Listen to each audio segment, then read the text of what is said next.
empezar. Good afternoon, Muy bien, good buenas morning, good tardes, evening buenos to días, everybody. buenas noches a todo el Thank mundo. you for joining us today Gracias por for sumaros this hoy webinar, which a is este the second webinario, que in a es el series of webinars where segundo, we're una focusing on serie de webinarios donde nos private sector centramos instruments.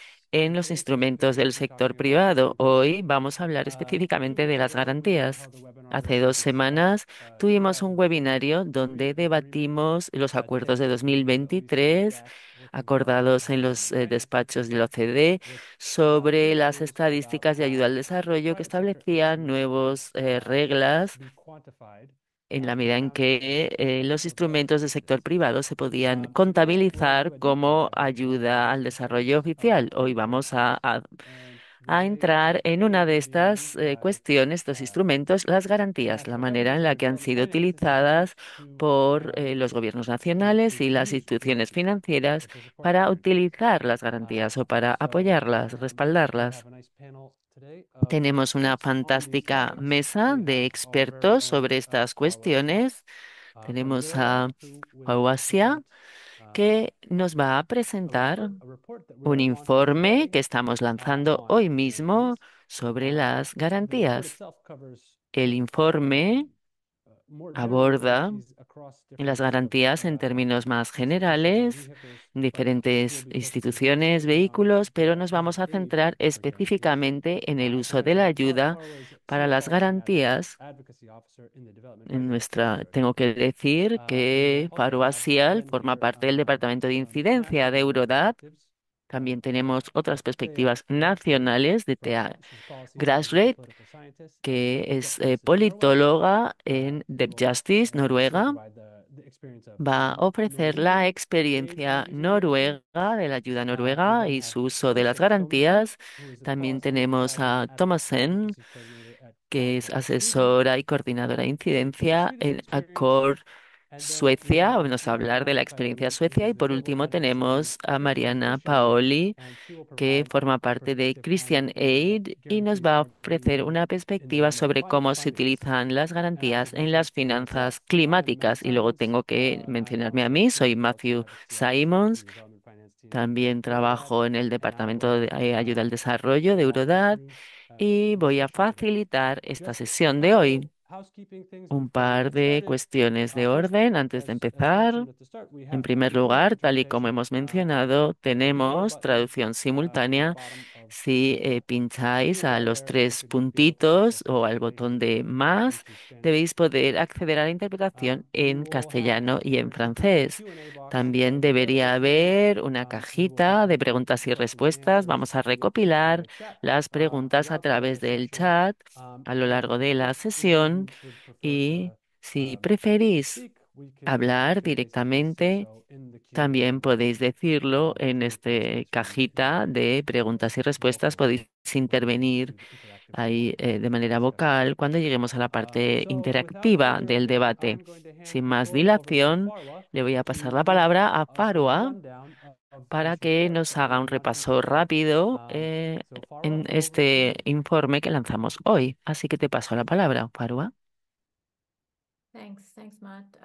Muchas Let me gracias, share my Matt. slides. Yes, Voy a they're there. compartir mis So thanks a diapositivas y lot aquí to las all the tenemos. panelists for Muchas joining and gracias a todas also las panelistas for por those of you who sumaros are y joining us on the gracias a webinar. quienes So as Matt already estáis described, this is integrándose en este this tal y webinar como ha marks the descrito launch of Mart. Este Eurodad's report on webinario es el guarantees. lanzamiento de This nuestro is an issue that informe we've been sobre las thinking about for a garantías. Es while algo que and llevamos it has managed pensando to un tiempo. now Tuvimos finalize our la research. oportunidad de Um, bueno, no and finalizar if you go to the next slide, ahora please. de finalizar nuestro informe, nuestra investigación. Vamos a pasar a la siguiente diapositiva, por favor.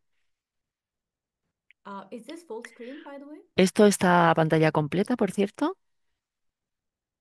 Thank you. Thanks. Vale, gracias, So, gracias. so Muy far, bien. I would say Así that que, the bueno, Eurodad report diría is an attempt que el to informe de provide some Eurodad es un comprehensive civil intento de society analysis on ofrecer un guarantees análisis in climate and integral desde la development, sociedad civil and we sobre las think this is garantías en largely el clima y el unexplored still at desarrollo. the moment. Es un terreno But I have poco to mention explorado hasta another ahora, pero report tengo que which was out mencionar earlier this otro year, informe led que sí by publiqué un Recourse, poquito antes, and este it's mismo actually año, covering por worldwide guarantees Recourse in climate, and y I que encourage you to aborda read las these two garantías reports del later. Banco Let Mundial me just y start os by animo a briefly leerlos mentioning what the report is juntos. covering.